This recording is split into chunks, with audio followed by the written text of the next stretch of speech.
are a fan of true crime stories, if you're a fan of mysteries, if you're a fan of stories that involve larger-than-life characters, then we've got something special for you. The book is called Vanishing Act, a crashed airliner, faked death, and backroom abortions. And Jerry Jamison is with us today. He's the author that brings us this story. And first of all, thank you for joining us today.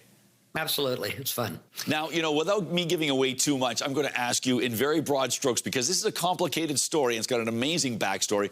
How do you describe this story in, I'll say, 30 seconds or less?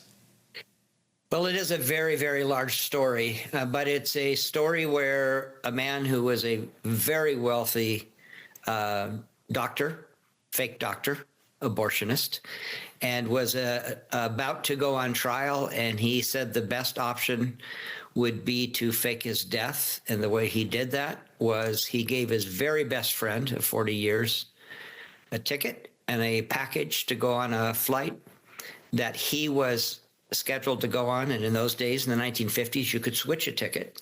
So he handed a ticket to his best friend and said, you take my plane flight, I'm your best friend.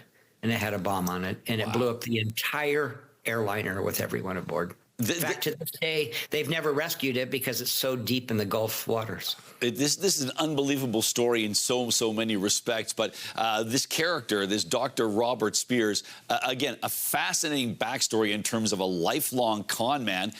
It's just rife with all kinds of interesting plot lines and twists. Where did you, because I'm surprised this isn't something that I've heard of before, let alone there's no movies, because you would think this was the stuff rife for Hollywood. So tell me how you came across this story.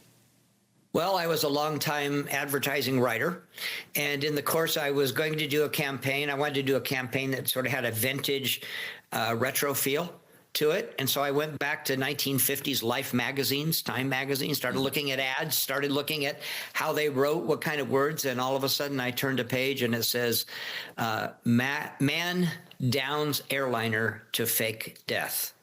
Wow. And it's the only time I know was really written about. And I started reading about it, and I just started researching, spent a year full time researching it with an assistant, and read over 1,000 newspaper articles, typed them up, organized them, and recreated his life, which was largely unknown. And I also believe you had access to FBI documents? Yeah. I got 1,000 pages of previously sealed FBI agents, which I'm going to tell you, and we can't get into it now, but revealed far more than the story of his life, because as they're uncovering things, they find other things that the FBI wanted hidden for a long, long time. Well, we are just about out of time here. You can tell people that there are some Canadian connections to this story, yes, so they'll have to get the book. But once again, the book is Vanishing Act. The author is Jerry Jamison. We thank you for your time today. I'm looking forward to finishing the book. And thank you. Thank you very much.